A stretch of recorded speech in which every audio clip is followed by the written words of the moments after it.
नमस्ते बच्चों, आशा है आप सभी अच्छे होंगे। आज हम तार्किक सोच के बारे में बात करने जा रहे हैं। मुझे यकीन है कि आप सभी का मानना होगा कि एक विशेष पेन आपकी परीक्षा के लिए भाग्यशाली है। यदि बिल्ली आपका रास्ता काट दे तो दिन अच्छा नहीं रहेगा। कुछ लोगों को लगता है कि अगर परीक्षा के दिन कोई विशेष पोशाक पहनी जाए तो वे अच्छा प्रदर्शन होगा। हम सभी में अंधविश्वास होता है जिस पर हम विश्वास करते हैं। हालांकि व्यक्ति को तार्किक तरीके से सोचने का विकास करना चाहिए अंधविश्वास को लेकर। यहाँ कुछ व्याख्यान दिए गए हैं कि कैसे भारत ने तार्किक सोच के साथ कुछ अंधविश्वास से निपटा। यहाँ एक प्रेरक उदाहरण है, एक गांव वाला गंगा राजपूत का, जिन्होंने प्राचीन झील को पुनर्जीवित करने के लिए अंधविश्वास से लड़ाई लड़ी और 2000 ग्रामीणों की मदद की। छतरपुर मध्य प्रदेश के बोईरा गांव की गंगा राजपूत ने 1000 साल पुराने बाबा तालाब को पुनर्जीवित करने के लिए अपने समुदाय के महिलाओं को एकजुट किया। एनजीओ परमार्थ समाज सेवी संस्था की मदद से कई वर्षों तक 12 एकड़ का बाबा तालाब झील, जो छतरपुर मध्य प्रदेश के बोईला गांव में ग्रामीणों के लिए पानी का एकमात्र वादा स्रोत था। झील का निर्माण लगभग 1000 साल पहले किया गया था, चंदेल राजाओं के शासनकाल में, और ग्रामीणों के लिए जल का एकमात्र जगह थी। हालांकि 35 वर्षों से इस क्षेत्र में स्थित झीलें जो गंभीर रूप से सूखी हुई हैं। सूखी है, इसका कारण यह था कि भारी बारिश के पानी के बहाव ने एक बार झील के एक छोर पर 8 मीटर की पत्थर की दीवार की संरचना को बहा दिया था और झील अब सारा पानी बरकरार नहीं रख सकता था और अधिकांश पानी नीचे की ओर बछेरी नदी की ओर बह गया। समस्या का समाधान करने का सबसे सरल तरीका टूटी हुई संरचना की मरम्मत करना होता, लेकिन गांव के अंधविश्वासों ने इसे रोक दिया। कहा जाता है कि एक बार सरपंच ने क्षतिग्रस्त दीवार को बहाल करने का प्रयास किया और संयोग से उसी समय उसके बच्चों की मृत्यु हो गई।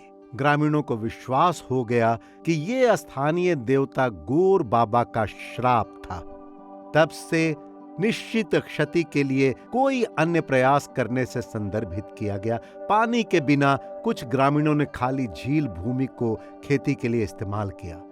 अतिरिक्त भूजल दोहन ने अंततः भंडार को खत्म कर दिया और क्षेत्र का निवास पानी के टैंकरों पर निर्भर होने लगा। लेकिन ग्रामीणों में से एक महिला ने झूठे विश्वास से लड़ने का बीड़ा उठाया और गांव की पानी की समस्या का समाधान बताया। गंगा राजपूत ने झील के जीर्णोद्वार और इस प्रयास में ग्राम समुदाय को एक साथ लाने के लिए 8वें महीने तक कड़ी मेहनत की, जिससे 2000 से अधिक लोगों को फायदा हुआ।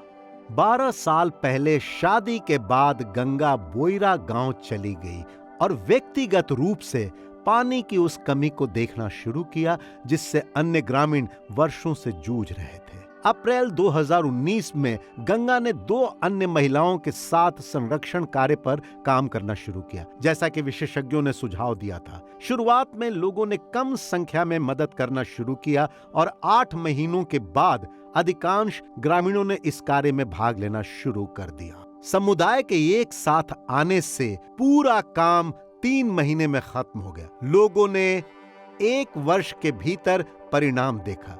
भले ही यहाँ मॉनसून कमजोर है और बारिश औसत से कम है, लेकिन ग्रामीणों को 2020 और उसके बाद पानी की कोई कमी नहीं हुई। इसके परिणाम स्वरूप कई किसान गेहूं, ज्वार, सोयाबीन और अनाज जैसी फसलें उगाने लगे। यहाँ एक और प्रेरक कहानी है कोलकाता के वरुण चक्रवर्ती की, जिन्होंने अपनी मां की आंखें दान करने के लिए अंधविश्वास और अफवाहों को परिभाषित किया। कोलकाता के दमदम के वरुण चक्रवर्ती बड़ी मुश्किल से अपने 4 लोगों के परिवार का भरण पोषण कर पाते थे। अपने बेटे के लिए 4th कक्षा से आगे की पढ़ाई का खर्चा उठाने में असमर्थ, उनके पास बहुत कम बचत है जो उसने अपनी बेटी की शादी के लिए अर्जित की है। हालांकि शिक्षा की कमी और अत्यधिक गरीबी ने उनके निर्णय को प्रभावित नहीं किया और उन्होंने अंधविश्वासी विचारों के खिलाफ जाने का फैसला किया और अपने समुदाय से भी और अपनी मां की आंखें दान कर दी। वरुण ने जून 2018 में अपनी मां बेला को खो दिया था और वो व्याकुलता में था क्योंकि वो ऐसे क्षेत्र में रहता था जहां अंगदान को प्रोत्साहित नहीं किया जाता था। गलत धारणाएं हैं, जागरूकता की कमी और आधारहीन अंधविश्वासों के कारण अंगदान के प्रति गलत धारणाएं होना आम बात है, जो लोगों के बीच व्याप्त में है। वरुण की सामाजिक आर्थिक जनसंख्या। भ्रमित होकर उसने अपने पड़ोसियों से सलाह ली। कहानियां अद्भुत हैं। एक व्यक्ति ने बताया कि आंखें दान करने से यह सुनिश्चित हो जाएगा कि उसकी मां अगले जन्म में अंधी पैदा होगी, और दूसरे व्यक्ति ने कहा कि उसकी मां अगले जन्म में अंधी पैदा होगी। वरुण खुद मानते हैं कि सामाजिक रूढ़ियों ने उन्हें डरा दिया था।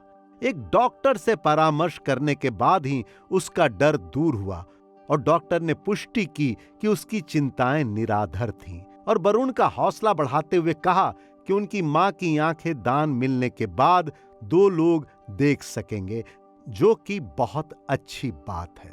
इस तरह वरुण ने उस छोटे दमदम समुदाय में आदर्श को तोड़ दिया है जिसका वो हिस्सा है, और यहां तक कि अपने बच्चों से भी समय आने पर आंखें दान करने के लिए कहा है। इसलिए बच्चों, जब कोई अंधविश्वास को तार्किक सोच के साथ संबोधित करेगा तो इससे निश्चित रूप से जीवन की गुणवत्ता बेहतर होगी। आप सभी को एक बेहतर जीवन की शुभकामनाएं।